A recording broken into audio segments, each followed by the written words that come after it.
Welcome to the second episode of Learning with Roseanne. The last time we looked at what the Hamartia fly was, and today we're going to look at how to really get started.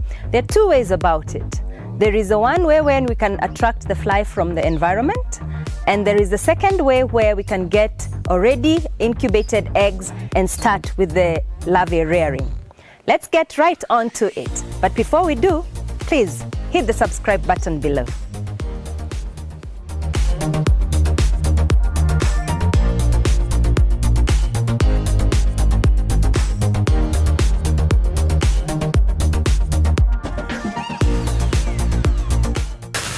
In order to start your black soldier fly Hamartia colony, one of the ways to go about it is to attract the fly from the wild. In order to do this, you'll need to prepare some smelly substrate, which you put into a plastic container or a plastic paper, tie it up tightly so that then it can decompose and provide that really tough, pungent smell. It is that smell that will then attract the flies. So what you do is you use offals. Animal intestines usually work very well. You can use your normal substrate, forms of manure, chicken manure, pig manure, kitchen waste, all that, put it in, tie it quickly, and then leave it to stay for 5 days or so. Within that period, it will decompose, and then you can have it ready for use as your attractant. I had prepared something for the purposes of this lesson today, and come, I will show you what we have. You don't put it in direct sun. You usually put it somewhere where it is generally hot, but it is not going to become dry. Come, have a look.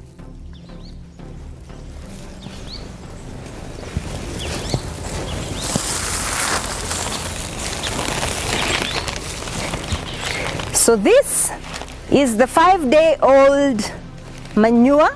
In my case, I used some pig manure and little bits of scraps here and there. It's definitely smelling quite a lot. And as you can see, the paper has even been degenerated by the heat.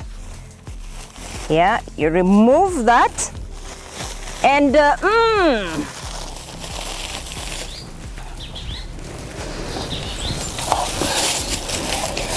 I use this as my bait containers, so we're going to put them in here.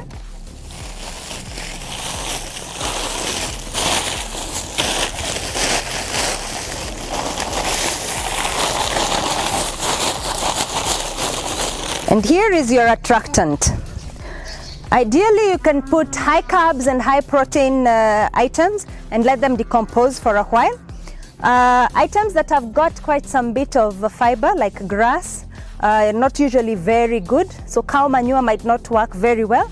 However, any form of waste in terms of potatoes, in terms of maize, would work very well. Now you prepare this and you put it again in a shaded place so that it does not become dried out by the wind, and leave it to stand for about 30 days. The idea being you let the flies lay their eggs there and the larvae to grow.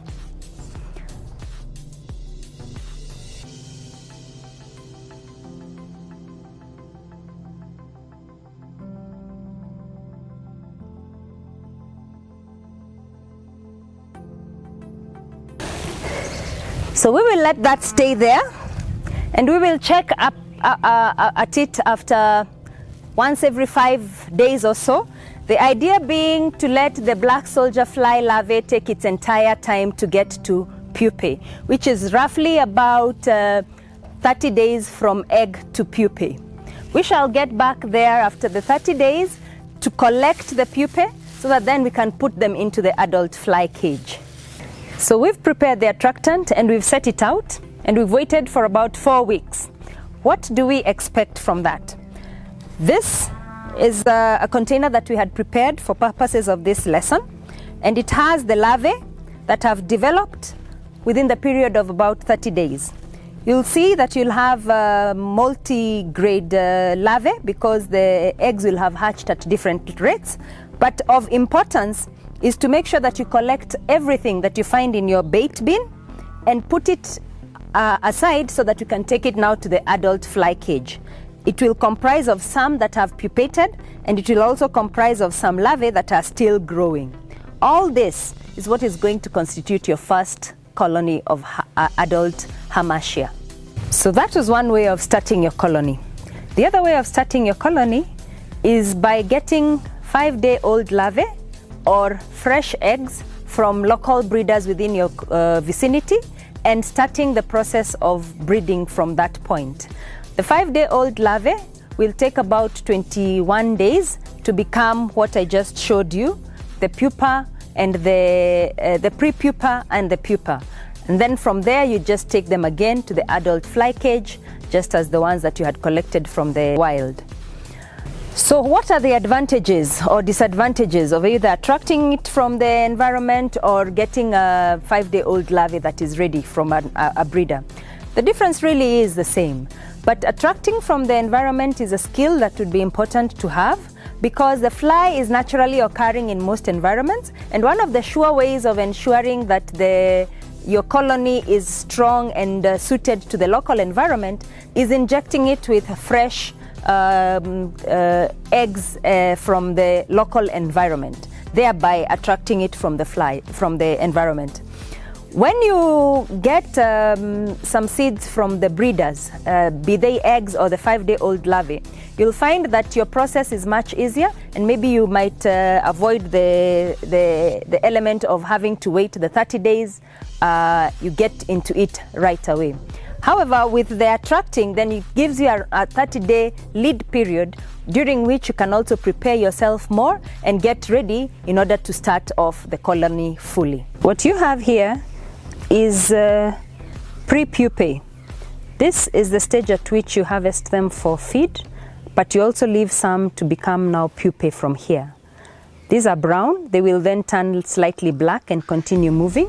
They will molt, remove the skin and turn black and continue moving. And then after a while, they will stop moving and coil the tails. This is the final stage of this section. And this has pupated. This is pre-pupae, and this is Insta5. And after pupating, it remains just a few days, and then they emerge as flies from here. So this entire process takes about 14 days. From 5th insta to a fly. During this time, there's no eating and there's no moving. It's essentially metamorphosizing and turning to be a fly in there. And so that brings us to the end of this section. We have learned how to set up the attractant and how to capture the Hamartia from the environment.